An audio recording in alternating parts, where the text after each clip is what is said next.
Cette semaine, Destination Francophonie vous emmène à Harar, en Éthiopie.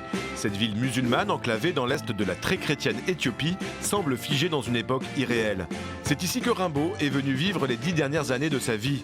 Et pourtant, le génie poétique français demeure un grand inconnu en Éthiopie, que ce soit son histoire ou ses écrits.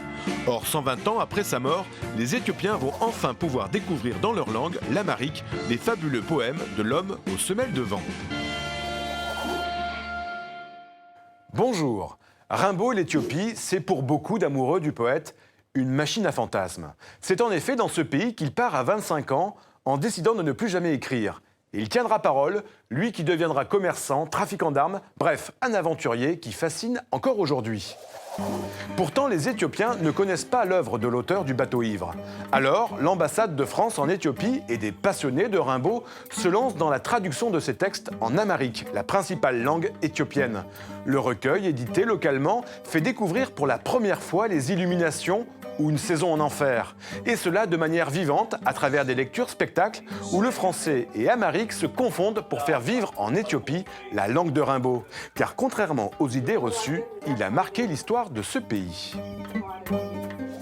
C'est la première fois qu'un poète français est traduit en Éthiopie. Et ce qui est formidable, c'est que cette traduction permet de donner une nouvelle image de Rimbaud et d'ouvrir aussi la porte à la poésie française dans ce pays. Regardez. J'ai vu les archipels sidéraux.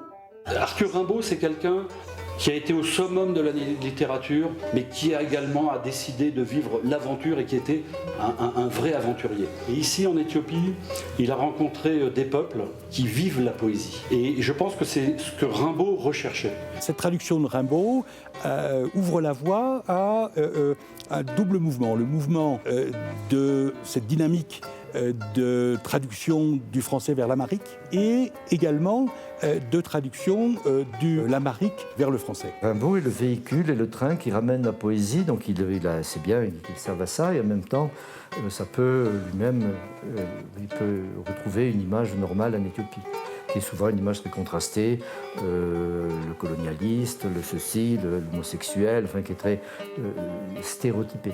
Et à partir de ce livre, s'il est bien utilisé à l'université et ailleurs, on peut envisager des anthologies de quelques grands textes français ou de poètes même un peu plus modernes. Vous retrouverez sur notre site l'intégralité de ces témoignages passionnants. Nous, on se retrouve la semaine prochaine pour une nouvelle destination. D'ici là, bonne semaine à tous sur la planète francophone.